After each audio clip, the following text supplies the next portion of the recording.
Let me get behind the sun. All right, sumac. Genus is Rhus, R-H-U-S. Sound it out however you want. This is Rhus copalina. It's our winged sumac. The tail on this one's not very winged, so this is a really bad example. This is again where you get into botany and it's like, check a lot, you know? I'll find you a better one. But, oh wait, let's look at these. Let's see if these are not any better. Great, awesome. So this is our winged sumac. I'll show you what that means later. But we have 4 native sumacs. 4. One of them is poison sumac. Don't worry, there's an easy way to tell. It's the only one where the berries are white. So just don't eat the white berries and you'll be okay. Now on sumac, even if you go in Publix, because I've seen it there, or you know, other fancy food places, you'll see sumac is a spice and it's used as a seasoning in the Mediterranean. So it's used as a seasoning. You ground up the berries. There's also something that's called sumacade, which is made. It has these little hairs on the berries which have an acid on them. I don't remember what it's called. Ask me later. So you soak it in cold water and you let all that acid come off, and then you pull the berries out. It's this very pretty pink drink, pinkish red drink, and you drink it and it's kind of like a lemonade. Now you may want to reduce it because it can be kind of watery, so if you really want the flavor, some people put sugar in it, what have you. It is also high in vitamin C. Now the thing is, why do I say cold water? Because the berries are high in tannins, which means what? If you use hot water, the tannins leak out and it becomes bitter. Like So yeah, exactly. So use cold water when you do it. The other thing is, on the winged sumac, the shoots, the young shoots are edible. And I went on a walk with Green Dean once, and he told us that he knows people, which is one thing that I'm doing in my food forest, is that grow this specifically for the shoots. They will continuously prune it so that it branches more, so that in the spring they can harvest the green shoots. So you peel them and you eat them. Apparently they're very good. I have not gotten to that point yet. But these respond very well to coppicing or even to pollarding. So cutting up high or at the base. It is good for soil erosion. It tends to sucker. Most of them are males, so if you have a female, keep it. Don't worry about having males because it'll get pollinated either way. There's so much of it around. But if you have a male, you can keep it for the shoots, if anything. So it's still worth eating. Are they chop and droppable? Yeah, they are. They don't root back from the stem, so you can put it on the ground pretty safely. A couple other notes is the bark can be used for basketry, or yeah, they can be used as your posts in the basket making. Also, deer love this, so if you're growing a food plot or something, you know, for a hunting ground, then you can have this here. It's fire adapted. It loves fire. If it gets set on fire, it'll be very happy. I have noticed that sometimes it's kind of sporadic in terms of its fruiting, so it might wait a year or two before it fruits between each one. I haven't quite figured out what its system is for that. The other thing is, if you like rabbits, anybody here like rabbits? Rabbits, especially in agriculture, are really good for their manure. They produce very fertile poo. And they love to eat the bark of sumac. So if you want a rabbit garden, put your sumac in it. Assume it's a nitrogen fixer. Considering its growth habit, we can probably assume that it is also helps with some kind of soil erosion. If it had a taproot, which I'm not going to pull this up, then it wouldn't be soil erosion, but it would be dynamic accumulation. We have another one here. This is very nice. This looks like it could be Desmodium, but I don't think it is. But Galactia? you might be right on that. But this is very cool. We've got a little nice little thing going here. Saw palmetto here. Serenora repens is the taxonomy. So how do you tell a saw palmetto from a cabbage palm or anything in the sable genus? Because we have three. We have sable minor, sable palmetto, and sable atonia. And I'm not going to get into that right From the now. little, You can tell by the way it looks. the sawtooth on the stem. Yes. So the two main ways are sables will have a triangle here. Very Like a useful for mid-vein, steers if kinda. your survival situation and you need something to hunt or protect yourself with. Grab a sable thing, and it's very pointy here from the stem.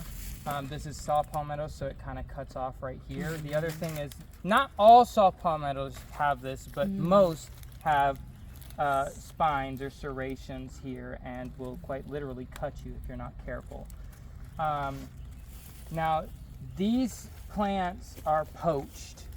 The fruit is poached because it is, you've probably seen in the herb section or the extract section, saw palmetto extract. Very good for male health, particularly prostate health, and it's also used in hair loss treatments. So I know parks down in the Tampa Bay area where literally you can go and you just see that the fruit is just, the fruiting part is just slashed off, and people came and just cut it, like literally they just go in and the whole place is wrecked and whatever. So these are protected. So if you're growing it, I encourage you to grow it also, because this is one of the most useful plants for animals. I think it's something over 350 to 400 species of animal use this plant for food and shelter. So it's very, very important to Florida. Somebody even said, I don't remember who, but it's on the FNPS site, the Florida Native Plant Society site, that this, if it is not the most important plant for animals in Florida, it is in the top 10, if not the second to the most. Could you repeat that real just in one sentence? Any palm is a phosphorus accumulator, okay? So we have phosphate mines here in Florida. You wonder, well, why are there so many pine trees and so many palms? Because both pines and palms are phosphorus or phosphate, whatever you want to call it, something with a phos, accumulator. So although it's acidic, they're putting it back into the soil, okay? And the leaf litter doesn't break down, so well, the palms do. They go back pretty quickly. Protects it from the sun, so that Yeah. Resurrection fern. I saw that one. There's another fern we'll see in here. Oh my gosh, there's so because much it's been happening in raining, this one there spot. they are. Yeah. These are very When we cool walked because through, they dry out. because it was a drought time. Yeah. They'll go That was a month brown, ago. they'll die, they'll whatever, and then they'll come back when it rains. Well, they don't die, but I'm just kidding. yeah, they play dead. What is that? So, Like lizards. oh wow, that's cool. No, that's possums. Possums. Yo, look at that! Oh, is that a Something seed molted. pod? There's a huge hole in this tree. Oh, that's so cool. Oh my gosh, that's so Wow. great. This whole thing was in this hole. I just saw the tail sticking out, and I was like, "Wait, what is that?" so great. I wonder what it is from. Here, let me take a Crawfish. picture of it. Looks That's like a, wild. Mutated into the. Look how big that is. really is. It's like a moth or a worm Something. of some sort. Yeah, maybe it's- Had to Sorry, have I don't know if that wings. was gross for anybody, but No, that was cool. that was really See enjoyable. why I want him to do this? He gets so excited. I know, I want to see what that is. I'm going to see if I can look it up. Back into it. Aww. I'm excited by this. For minerals in particular, Actually, so he's already our confirmed. native ferns. Please don't use the non-native sword fern, although it has an edible tuber. Our native ferns, please plant those. You can use them as chop and drop to accumulate minerals in the soil as a mineral bank for your plants, calcium, what have you. The other note is that if you need phytoremediation, which means using plants to remediate a state from like pollution, like on nuclear waste sites or dump sites or whatever, ferns are toxin accumulators, toxin Black water, absorbers. brown water. I don't know, but I can find out. So, so if you're trying to remediate the health of a site or an I meant gray ecosystem, water. That's what I meant. oh, gray water, yeah.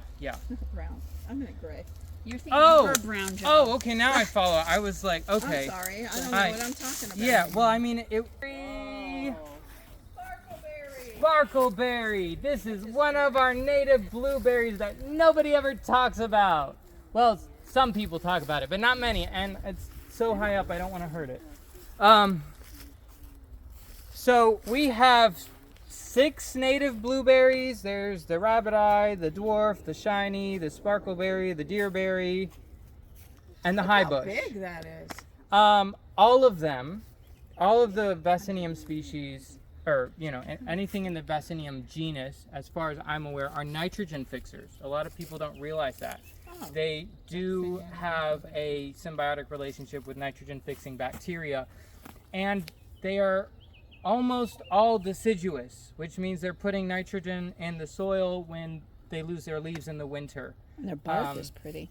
Yeah, so use them, especially if you have pine trees. One of my guilds is I plant blueberries underneath any pine I see, Yes. because it's a great thing. They like each other. Yes, very they much, do. and they're both fire adapted. So, however, I just love the bark on this. It resembles like crepe myrtle. Yeah. Yes, I thought it was. Only it's darker. Like also, it has have you something gone to up like to the Blue Ridge and seen like the mountain laurel? Because the bark looks so similar to. I mean, as these get older, they're just. Sorry, I'm tangenting. The berries There are he edible. goes. He's getting excited. Watch out. So deerberry doesn't get quite as big. This is probably our largest native blueberry. It can get up to like 20, 30 feet. Usually you don't see it that big, but I've seen some pretty dang big ones. The other ones get maybe at most 8 to 12 feet, and then our dwarf and shiny blueberries only get to maybe 2 or Right. 3 feet. Right. Which we So will the pass deer the can eat them. dwarf. Yeah, exactly. Deer do love Only them. the giraffes in Florida. I want to say jessamine. But this vine gets a pretty yellow flower on it. Like I said, it might be poisonous. yellow or Carolina jessamine or Carolina whatever. jessamine. I think it Okay, is. thank you. Yeah. So this is really cool. It's not edible. It is poisonous, like Nancy just said. But when I went out hunting with my brother one time, I was out in the forest, and there was this tree. Trees. So we talked about pine trees and flat topping. A lot of people think that, oh, if it's a big tree, it must be an old tree. That's not necessarily true. The best way to tell the age of a tree is the bark. And also the thickness of the trunk, not necessarily the height, but really the bark is the main tell. Because the bark will grow thicker and thicker, so you want to find the place on the bark where it's the least disturbed. So usually it's the underside of the tree, away from any plants that might brush up against it or any weather events or anything, because just like we exfoliate our skin, the bark of trees can be exfoliated. This is actually something that indigenous people in California, what's now called California, would do to increase the life and the health of specific trees, is they would exfoliate the bark, making it younger. This isn't a great example of that. You can slightly tell, but you see how small this tree is in comparison to what normally we think of when we see down here in the south big oaks. But look how deep the bark is compared to like an oak over here, which is maybe half the height, but the bark isn't anywhere near as thick. Yeah. Okay, this isn't even, this is what, maybe a couple millimeters thick. We grow like this, so this is really cool. I noticed that yesterday. That's a but- persimmon? That's a persimmon. See how different it's growing from all the other ones though? It's like more umbrella shaped rather than going up.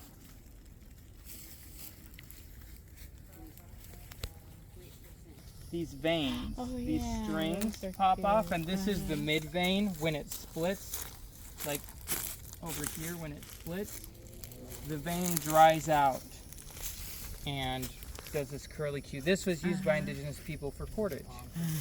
What kind of palm is that? This is a sable. Sable. Also cabbage palm. The Yeah. state tree that is dying.